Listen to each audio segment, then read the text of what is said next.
चीन और ताइवान के बीच तनाव बढ़ता जा रहा है। चीन की सेना ताइवान को चारों तरफ से घेरने का पूरा प्रयास कर रही है, मगर दूसरी ओर ताइवान की सेना भी जंग के लिए पूरी तरह से तैयार है। ताइवान ने चीन की इन्हीं हरकतों को देखते हुए सैनिकों की तैयारी को मजबूत करने के उद्देश्य से युद्ध अभ्यास शुरू कर दिया है। ताइवानी सेना ने युद्ध प्रशिक्षण अभ्यास आयोजित किया, जिसमें उसने चीनी घुसपैठ को रोकने की ट्रेनिंग की।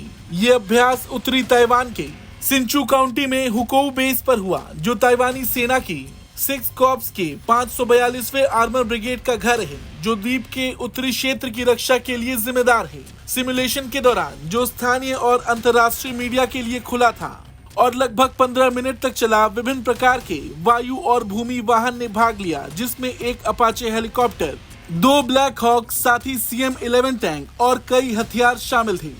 सैन्य सूत्रों के मुताबिक अभ्यास ने क्षेत्र में कई महत्वपूर्ण लक्ष्यों पर दुश्मन के हमले और उसके बाद ताइवानी बल की प्रतिक्रिया को स्क्रिप्टेड अभ्यासों में दोहराया।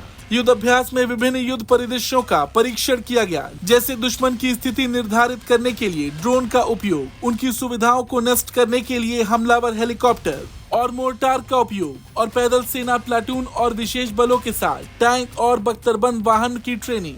हालांकि ताइवान की ओर से ये ड्रिल चीन को बहुत चुभने वाला है, क्योंकि कुछ दिन पहले ही चीन के राष्ट्रपति शी जिनपिंग ने ताइवान के स्वतंत्रता समर्थक ताकतों को चेतावनी दी थी। उन्होंने 31 दिसंबर को अपने न्यू ईयर स्पीच में कहा कि चीन के साथ ताइवान के विलय को कोई नहीं रोक सकता।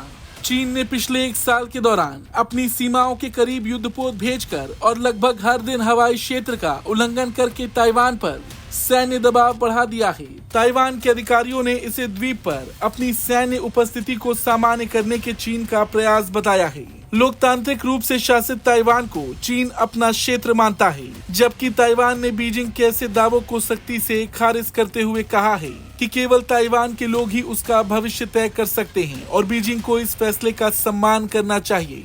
और देखा भी जाए तो ताइवान चीन को हर मोर्चे पर टक्कर देने के लिए तैयार बैठा है। भले ही चीन ज्यादा ताकतवर हो, लेकिन ताइवान का हौसला उसे हिम्मत देता है चीन से टक्कर लेने में। ब्यूरो रिपोर्ट, भारत तक।